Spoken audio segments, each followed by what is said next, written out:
to fasten it down for its trip to sea. The barge has 43 ballast tanks, 1 freshwater tank, 2 fuel tanks, 2 oil tanks, and has living quarters for 8. The pumps used to pump the barge out and maintain the required center of gravity have a capacity, their 4 main pumps have a capacity of 70,630 cubic feet of water an hour. There are 4 smaller pumps with a 17,650 cubic foot per hour capacity. The tugs that we'll see as it gets closer in the film, there were 5. 1 of 16,000 horsepower, 1 of 12,000 horsepower, 2 of 7,000 horsepower, and 1 of 5,600 horsepower.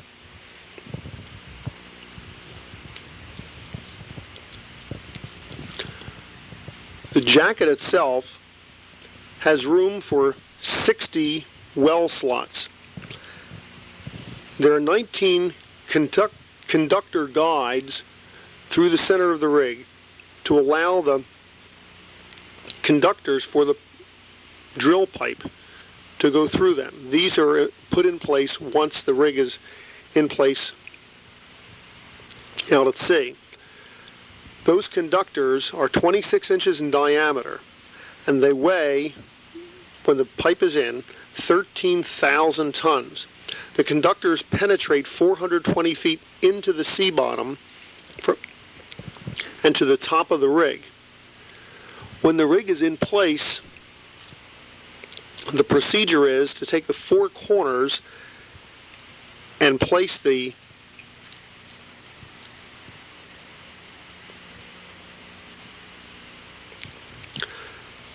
piles or pilings on the 4 outer corners in place. These pilings are 547 feet long and 400 tons each. They're 84 inch in diameter, and the total 28 pilings that are used weigh over 10,000 tons. These are brought to the site by barge and offloaded and driven by a specially designed pile driver. With the 4 corner piles in place, which will take about 3 to 5 days after the rig reaches where it's supposed to go, it can stand a hurricane force wind. It would need 31.8 million pounds of force to move one of the piles after they're driven into the ocean floor. As a matter of comparison, the space shuttle generates 5.2 million pounds. So if you could possibly harness 6 space shuttles to one leg and fire all the rockets, Bullwinkl would still not move. There were vendors from 33 states and 5 foreign countries.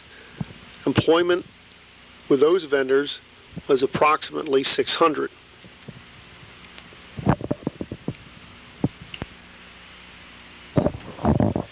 In order to maintain a perfect center of gravity, pumps are used to transfer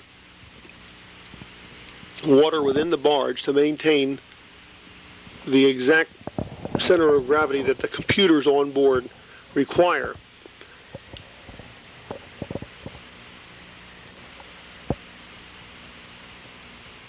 Though, of course, the entire trip was planned to be done when there was no possibility of bad weather. Bad weather always can come up.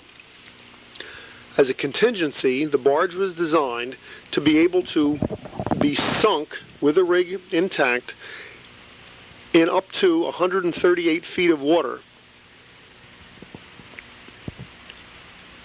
If the winds get over 50 miles an hour. At that point, the bar resting on the bottom, the feeling is that even in a hurricane, it wouldn't tip over and they wouldn't lose it. The pumps then, when the hurricane or the bad wind or the bad conditions were passed, the pumps would pump out the barge and everything would be refloated and they would go on their way. The barge has been designed to handle the launching of this rig and 2 more that are now planned.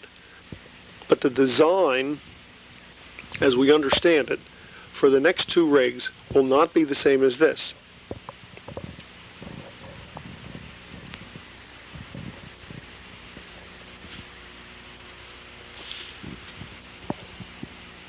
On the rig, you'll see the 4 panels on the 4 corners of the base of the rig. They're called mud mats. They're 75 by 130 feet.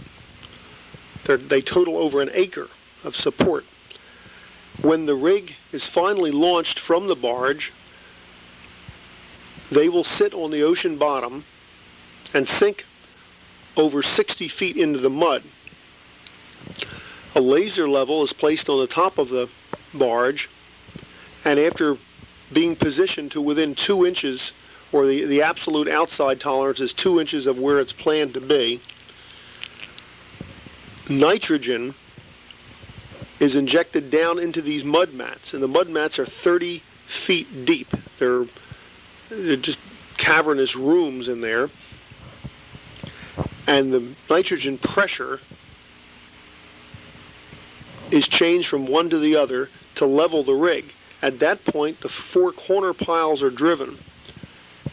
When it's last checked and everything is perfectly level, there are chargers that are used like the charges on the space shuttle, where when the booster rocket separates from the shuttle itself, and they blow spikes from the tubes that the piles are through, the guide tubes, through the pile, and after the pilings are down into the mud, that will stabilize the rig.